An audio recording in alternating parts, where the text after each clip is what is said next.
Ah, DreamWorks. Everyone knows them, right? Well, their animation division anyway. When DreamWorks was first founded back in 1994 by Steven Spielberg, Jeffrey Katzenberg, and David Geffen, they were being really ambitious with the amount of media sectors they wanted to cover. Not only did they have live action and animated films, but they also had a studio for television series, a studio for distributing music albums, and a studio for developing video games. Most of these, unfortunately, either went defunct or were bought by another company and then died. And in the case of DreamWorks Pictures themselves, while they still exist and are making some great movies, they don't have the same recognition as their now separate animation studio and are now a label for Emblem partners to use on their more mature movies. Despite me just having talked about how their animation studio is the most popular out of all of them, there was another studio attached to them that ceased to exist in 2015 that is even older than DreamWorks itself. The studio I'm talking about is called Pacific Data Images, or PDI for short. PDI, quite the intriguing one I personally find. Being founded in 1980 by one Carl Rosendahl, PDI is actually quite important to not just the history of their future parent, but also to the history of CGI animation in general. They were one of the pioneers of that type of animation, and were actually going toe-to-toe with companies like Pixar. But how is it that Pixar is still a name recognized in this day and age, but PDI's name is rarely brought up and died mostly forgotten? Well, that's what we're here to discuss. I would personally call PDI the unsung hero of computer animation, as while their name is barely recognized, their contributions to the industry are quite the sight to behold. First things first though, PDI was already quite the odd one out of the companies that worked with computer graphics in the 80s, as they did not regularly use the most powerful computers, but they exuded such Chad energy that of course, they still pulled off some amazing results. During their first years, PDI was mainly working with clients to produce stuff like bumpers or TV commercials, and it was so interesting to find that a lot of the TV bumpers and commercials I grew up watching were made by this company. The first client was actually a Brazilian TV channel called Rede Globo.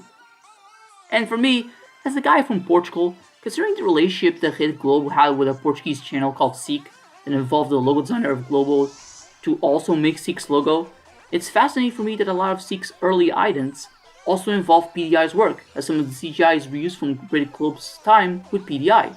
Pretty cool. But this is only scratching the surface as to the many things they've done. They've had so many contracts with other companies, ranging from ABC, MTV, NBC, HBO, and the list goes on and on. It's also incredibly outstanding to know some of the TV commercials they have done. For example, do you guys know of the Doughboy? Or perhaps the It's Thinking commercials for the Sega Dreamcast, where they go inside of the console and see the various characters occupying it. Yep, that was PDI. Again, they're an unsung hero. And they didn't only use computer technology to make simple animation. No, they also used it for a lot of film effects on various famous movies over the years. There are so many movies that PDI participated in when it came to effects, stuff like Batman's Forever's helicopter explosion, or some of the great visual effects found in Terminator 2. I still have yet to see that movie, oops. And many other stuff too. You can easily find their resume on Wikipedia, which includes the fact that they were also responsible for the morphing technique found in Michael Jackson's Black or White video. Not only is it impressive as hell, but the fact that the PDI were the ones responsible for this just really shows, once again, that they're an unsung hero. But you might be wondering, Okay, Rhino Dino, they contributed with a lot of companies to do cool stuff. Big deal. But did they ever do their own movies? well, yes, but only when it comes to short films. And I think this might have been why PDI never got the same reputation as someone like Pixar. Yes, PDI did develop some short films like Chromosaurus, Locomotion, Fat Cat on a Diet, and Sprout, but they never got the same type of status as shorts like Luxos Jr., Carrie's Game, and even Red Dream, despite it not aging well in its presentation at all. But I'll go more into why that is later in the video. For now, I'll just say that, from the shorts I've seen, PDI has made some pretty interesting stuff. My favorite has got to be Fat Cat on a Diet. It's just a simple, very charming short that shows this cat's utter determination to get that slice of pizza. Despite it having aged a bit, I think the short still holds up, mainly because of its art direction and cartoony movement. But of course, the title of this video is DreamWorks Lost Studio, right? So let's talk about that. No doubt the biggest chance for PDI as a company was their collaboration and eventual buyout by DreamWorks Pictures. PDI was trying to make a feature-length movie for a while before then, but because of financial issues, they weren't able to until DreamWorks stepped in and finally allowed them to animate a fully CGI movie, and additionally, also purchased 40% of the company's share. Of course, that first film was 1998's Antz, a movie I definitely like as I got to rewatch it recently, and I'd say it's better than I remember it. It's definitely much more grounded compared to other CGI movies that were starting to pop up at the time, not as colorful and definitely much more greedy in nature, with the character designs being, well, definitely not that cartoony, that's for sure. Now, it should be said that it seems like the ones responsible for the creative parts of the movie, like the character designs and story, were definitely DreamWorks Animation themselves, and not PDI. PDI was mainly working on how the movie moved graphically, in terms of models and textures, and the animation itself. In spite of that, their contribution is nothing to scoff at, as they were rightfully credited for their work, as their name would appear in trailers and other promotional material. In the DVD I have of the movie, it's credited as DreamWorks Pictures and PDI Present, right in the front cover, and I find that fascinating. But unfortunately, this wouldn't last long. Yes, Antz was a success, and was probably the kind of middle finger Mr. Katzenberg wanted to give to Pixar's A Bug's Life. Although it is great to hear that the friendships that Pixar and PDI employees had with each other were not hurt by that whole debacle. But when it came to PDI itself, well, it's hard to see, because yes, they were living probably what I would consider their golden era. They were helping out DreamWorks with their future CGI movies, but they were also doing TV commercials and short films. They were having the time of their life. Although things changed rather quickly as Carl Rosendahl, yeah I remember him, decided to sell all the rest of PDI share to DreamWorks, officially making them a subsidiary of the company, and then the dude just pissed out. Okay then. So, PDI is now a part of DreamWorks. If they've now been renamed to PDI/DreamWorks and received a new logo, which, come on, couldn't you have been a bit more original with this? It's literally just a DreamWorks font. Nothing more, nothing less. Yes, their old logo was a bit weird, considering I don't think any of us associate CGI animation with a tribe-like font, but that cameraman though, that looks great on there. If they had to change the font, then why couldn't they keep the cameraman? Oh well, PDI is now a part of DreamWorks, and they were already working on their next project. Yes, the 2001 hit classic, the animated movie that shocked audiences with its simple brand of humor and subversive nature. The one, the only... Somebody once told me the world is It's Shrek, man. What else do I need to say? Just like Antz before it, PDI was also responsible for how the movie's environments look, and I gotta say, they hold up surprisingly well. They look gorgeous and something where I'd love to travel to. PDI also used some new technology in this film called Maya to produce more realistic cloth on the characters' clothing and hair, especially with Donkey and Fiora's hairs. Shrek had a very, very long development cycle, having gone through a bunch of different styles before its final work, where DreamWorks Animation said, fuck it, let's let those PDI guys take care of it. And they did just that. But around this time, PDI was starting to change a bit, as they stopped doing TV commercials and requests from other clients in 2002. And this makes sense considering the DreamWorks buyout, but they also stopped making original short movies, with Sprout being their last one. And I'm just wondering, why?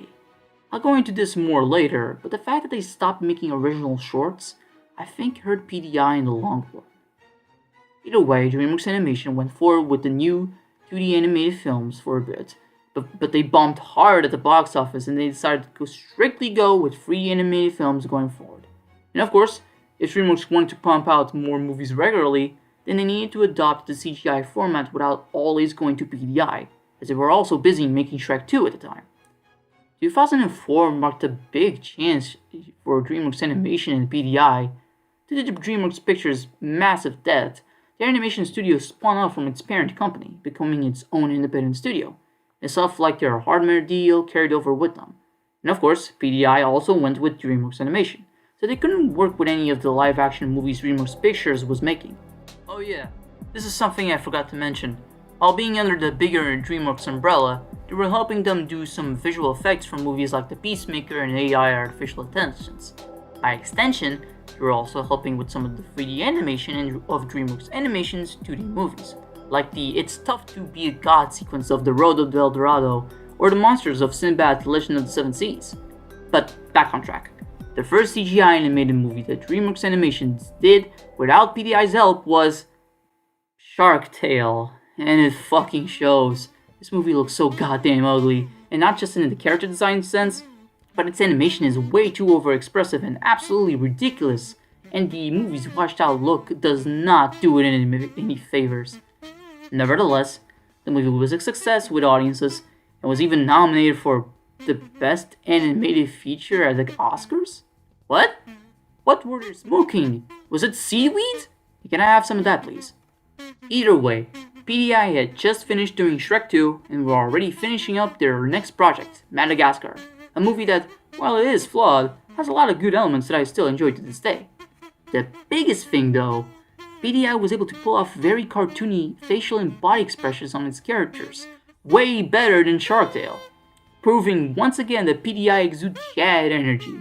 That must have been a tiny bit embarrassing to DreamWorks Animation. Except, not really, because the next CGI movie DreamWorks Animation made without PDI's help was Over the Hedge, a movie that has very solid animation and texture work, which is great and all, but I think this might have represented the beginning of the end for PDI. During the late 2000s, it didn't seem like PDI was really going anywhere. They were still pumping out new movies like Shrek the Third and Madagascar Escape to Africa. But I believe that 2010 marked a big change for DreamWorks Animation and PDI as studios. 3 movies came out that year. How to Train Your Dragon, the first film in one of DreamWorks' most respected franchises. Shrek Forever After, the conclusion, well, not anymore, to the Shrek saga, and Megamind, a parody of superhero films with surprisingly compelling drama. The biggest thing to take note of is that not only was How to Train Your Dragon not animated by PDI, but also Shrek Forever After. Up until this movie, every Shrek movie was animated by them, and to see a Shrek film that not only was not made by them, but looked even better than what PDI had been doing up until that day was surprising to say the least. Megamind, of course, was PDI's film for 2010, and while it looks great with some very nice animation and a great sense of scale and ambition, somehow some of the action scenes were made and choreographed, its look was somewhat similar to 2009's Monsters vs. Aliens. And while personally Megamind looks way better, it's hard not to see the similarities. And the kicker is that the latter film did not have any involvement from PDI. With this, it's clear that while PDI could put off some great animation, DreamWorks Animation themselves were not far behind them. In fact, with movies like How to Train Your Dragon and Kung Fu Panda, and once again, Shrek Forever After, it was clear that PDI no longer had its own style anymore, since DreamWorks Animation had already picked up on a lot of their techniques. The last few years for PDI were interesting, as they got to animate Mr. Peabody and Sherman, and the accompanying Rocky and Bullwinkle short, both of which look great by the way, with the latter capturing the original show's style so well. And besides that, well, they wrapped up the Madagascar films with Madagascar 3, Europe's Most Wanted, and Penguins of Madagascar, which would become their last film. January of 2015. With the disappointing box office results of Penguins of Madagascar, DreamWorks Animation decided to restructure itself with the main objective to be to lower the amount of movies they put out per year to just 2 at max, in order to make less financial risks. But as a consequence, PDI was going to be shut down, and with it came the layoffs of over 500 people. Jesus Christ. They did some interviews to keep some of the animators, but as far as I'm aware, they weren't a lot. Now, you may be saying, why did they shut down PDI specifically? Couldn't they have just kept them or just make them smaller? Well, I don't think it was as simple as that. Like I said earlier, PDI was not standing out at all compared to DreamWorks Animation themselves. Unlike a studio like Pixar, which are still alive because of their distinctive style of storytelling in the films, PDI never really got the chance to be more creative and unique after DreamWorks bought them back in 2000. They didn't produce any more original shorts after 2002, and thus were not able to exercise any of their own creativity outside of what DreamWorks Animation was doing.